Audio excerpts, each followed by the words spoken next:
Yo, salut les collectionneurs de chaussettes. Aujourd'hui on va parler de Raw. Et même si le titre de la vidéo vous laisse présager que je vais aborder un truc assez compliqué dans la vidéo, je veux dire dès le début que ce Raw était plutôt une bonne surprise. Avant de rentrer dans le vif du sujet, comme d'hab, merci à tous les nouveaux abonnés et la bienvenue sur la chaîne. Si c'est la première fois que vous tombez sur les vidéos, vous savez ce qu'il vous reste à faire. Donc on va se lancer tout de suite dans le vif du sujet et voir qu'est-ce qu'il faut retenir de ce Raw qui a commencé par une promo de Brock Lesnar, enfin plutôt de Brock Lesnar accompagné de Paul Heyman qui a fait le blabla pour lui. J'ai trouvé que c'était une promo qui était plutôt sympa, qui a eu au moins le mérite de vraiment mettre over Drew McIntyre par rapport à ce qu'il a accompli jusqu'à présent. Et on ne peut que déplorer la situation actuelle qui fait que malheureusement Drew McIntyre n'aura pas son vrai moment de gloire en public lors de sa victoire et de son, lorsqu'il va battre Brock Lesnar. Peut-être qu'ils vont changer les plans pour surprendre tout le monde et pour prolonger la feud de Brock Lesnar-Drew McIntyre jusqu'à un prochain événement, peut-être SummerSlam, on ne sait pas. Mais j'ai envie de dire que, voilà, c'est tellement évident qu'il n'aura pas droit à sa grande célébration que finalement on peut penser que Drew McIntyre ne va pas remporter son match à WrestleMania. En termes de promo, il y avait d'autres promos dans ce show. Il y avait celle de Seth Rollins aux alentours des 2/3, 3/4 du show, qui était pour une fois plutôt pas mal. J'ai beaucoup de mal avec Seth Rollins au micro, mais cette promo était plutôt pas mal. Et puis il y a une histoire avec Kevin Owens lié à la FCW, à NXT, puis quand on connaît aussi le passé indépendant des deux catcheurs, c'est plutôt sympa. Autre promo dans ce show, mais qui était, elle, pour le coup, absolument superbe, c'est celle de Randy Orton. Celle de Randy Orton, la promo d'il y a combien ? Il y a 2 semaines déjà, lorsqu'il était face à Beth Phoenix, ou 3 semaines, je ne sais plus. C'était vraiment déjà un petit bijou. Et là, j'avoue que je l'ai mis sur Twitter ce matin. Lorsqu'on est comme ça, sans public, sans rien, sans réaction du public, sans interlocuteur qui va nous renvoyer la balle, on est vraiment dans le confinement, dans la situation d'une promo classe. Ces séances qui vous permettent de vous entraîner et de vous améliorer niveau promo. Et là, finalement, quand on n'a personne pour avec qui on peut danser, entre guillemets, eh bien, on est vraiment face à son talent pur. Et c'est pour ça que l'interview qu'on a vue de AJ Styles, par exemple, dans le show, moi je l'ai trouvé tout à fait indigeste. AJ Styles au micro, je comprends pas qu'on ne trouve pas des subterfuges pour arrêter de le faire autant parler. Donc AJ Styles tout seul, sans petite fioriture, sans autre truc autour, c'est assez compliqué. Par contre, Randy Orton, on voit tout le talent du mec, on voit qu'il maîtrise l'art de la promo, le visage, l'intonation, la respiration, vraiment tout à tous les niveaux. Sa promo était vraiment géniale. Autre truc pas mal, c'est que ceux qui ne suivent pas la WWE en général et qui se foutent un petit peu de ce qui peut se passer, eh bien on a eu le match à 3 du Royal Rumble 2015. Donc ce match à 3 entre Brock Lesnar, John Cena et Seth Rollins a eu plusieurs points positifs. Le premier, c'est d'occuper une grosse partie du show. Je crois que le match en lui-même dure au moins 20 minutes. Donc ça nous a fait presque, je pense que ça a approché la demi-heure presque. Donc ça, c'était vraiment un gros point positif. Autre point positif, c'est que le match en lui-même est vraiment génial. Autre match que j'ai trouvé pas génial, mais vraiment très bon, c'était le match entre Ricochet et Cedric Alexander qui affrontaient Andrade et Angel Garza. Ce match, j'ai vraiment, comme je l'ai dit, c'était un très très très bon match. Que dire d'autre ? Franchement, pas grand chose. Ils ont eu beaucoup de temps. Ils ont eu presque une vingtaine de minutes, quelque chose comme ça. C'était assez surprenant qu'ils aient d'ailleurs autant de temps. Par contre, il y a plusieurs passages dans le match où c'est là qui m'a fait sortir le titre de cette vidéo. Franchement, c'était presque des sensations psychédéliques qui m'ont amené à vomir presque, parce que je ne sais pas ce qui s'est passé à la réalisation. Là, plusieurs fois dans le match, j'ai eu le sentiment qu'il y a eu un nombre de cuts, donc ces changements de plan, vraiment innombrables. Et à tel point que je suis revenu un petit peu en arrière et je les ai comptés, et il y a un moment où en 28 secondes, il y a quand même eu 14 changements de caméra, ce qui fait qu'on a un plan pour à peine 2 secondes. Alors des fois c'est un petit peu plus, 2 secondes et demie, 3 secondes. Des fois c'est carrément des cuts d'une demi-seconde, voire 1 seconde. Et ça a rendu le truc par moment extrêmement indigeste, ce qui est d'autant plus dommage que le match était vraiment super bon. On va revenir un petit peu en arrière aussi par rapport à la promo de AJ Styles dont je parlais avant. AJ Styles, donc très compliqué de l'écouter parler. honnêtement.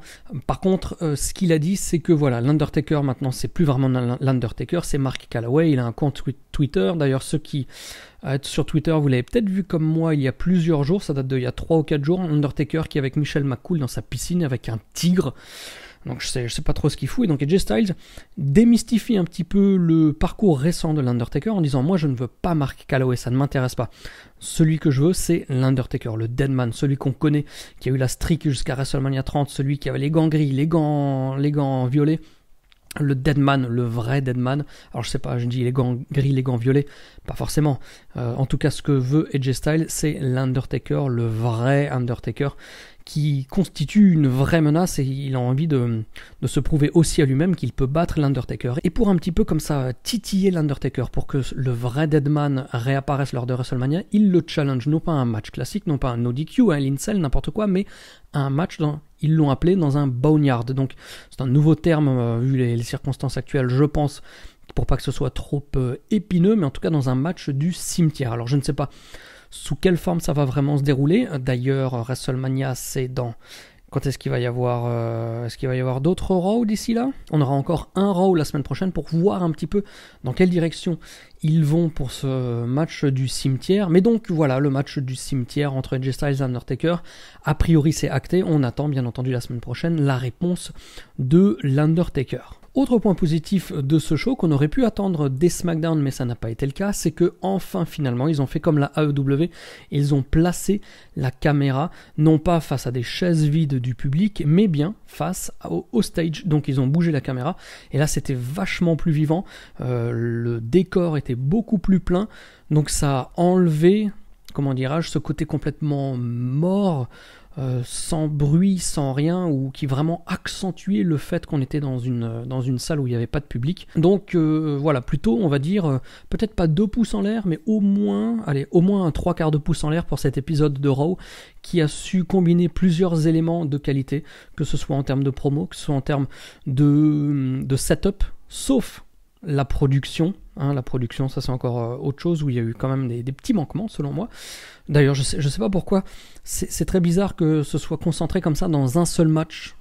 Et pourtant, dans le ring, je n'ai pas vu des mouvements dans ce match par équipe. J'ai pas vu Andrade ou Garza ou Ricochet ou Cedric Alexander, comment dire, à galérer au niveau des positionnements ou autre. Parce que c'est vrai que quand c'est un petit peu le bordel partout et que l'action est un petit peu confuse, ça peut amener la production à faire des cuts un petit peu dans tous les sens pour camoufler ce qui déconne dans le ring. Mais là, il n'y avait rien qui déconnait, c'était un match vraiment topissime. Donc je sais pas trop d'où c'est sorti dans la mesure où j'ai pas vu cette même chose dans le reste du show. Bref, après c'est sûr qu'avec de nombreuses promos et autres, ça s'y prête moins à ce que la production déconne. Autre match d'ailleurs, tiens, que j'ai oublié, c'est celui de Aleister Black qui a... J'ai oublié le nom du mec, attendez, je vais le regarder en direct, ne bougez pas. Un petit résultat, parce que bon, il y a eu aussi un petit squash des Street Profits, mais bon, ça m'a pas trop intéressé. Becky Lynch et Shayna Baszler, ça allait, mais c'est pas non plus le truc de ouf qui m'a marqué. Voilà, Aleister Black contre Leon Ruff. Le match a duré très très peu, 45 secondes, 1 minute, et j'ai beaucoup aimé l'attitude de Aleister Black, la manière dont il se présente, dont il marche, dont il se carry, comme on dit en anglais. J'essaye de trouver un petit équivalent en français. Je n'y arrive pas, honte à moi, c'est pas grave, mais voilà, Aleister Black, c'était... Lui, par contre, Aleister Black, c'était 2 thumbs up, 2 pouces en l'air pour ce match. Donc voilà, en somme, on va dire franchement un Raw plutôt de... Je vais pas dire de bonne qualité, mais un Raw regardable. Et vu les purges qu'on a eues les dernières semaines, là où pour moi c'était irregardable, la WWE approche un petit peu, arrive à un petit peu maturer le produit qu'il nous offre dans une salle vide, comme ça, au Performance Center. Donc voilà. Conclusion, bilan plutôt positif de ce Raw, et je suis presque impatient, non, quand même pas impatient, je suis plutôt curieux de regarder SmackDown dès ce week-end pour voir un petit peu ce qu'ils vont nous sortir à ce niveau-là. Voilà les amis, c'est fini pour la vidéo du jour, j'espère qu'elle vous a plu. Si c'est le cas, et même si elle ne vous a pas plu, si c'est le cas, n'hésitez pas à mettre vos commentaires, à discuter entre vous et à discuter entre nous, parce que j'essaye de prendre part aux commentaires autant que faire se peut. Et moi je vous donne rendez-vous dès demain à midi pour le podcast vidéo de la Monday Night War, épisode donc du combien on sera demain, le 25 avril 25 mars 1996, avec le dernier Monday Night Raw avant un WrestleMania 12. Donc rendez-vous demain pour le podcast et rendez-vous jeudi à midi, comme vous le savez, le plus grand live YouTube de toute l'histoire du catch game français, de midi à 22h, live complet avec plein de surprises, dont Ali de Catch Club qui nous rejoindra en soirée. Donc d'ici le podcast de demain, n'oubliez pas qu'il ne vous reste que 2 petites choses à faire. La première, c'est de garder la passion et la seconde, c'est de regarder du catch 24 heures sur 24. Allez, bye bye.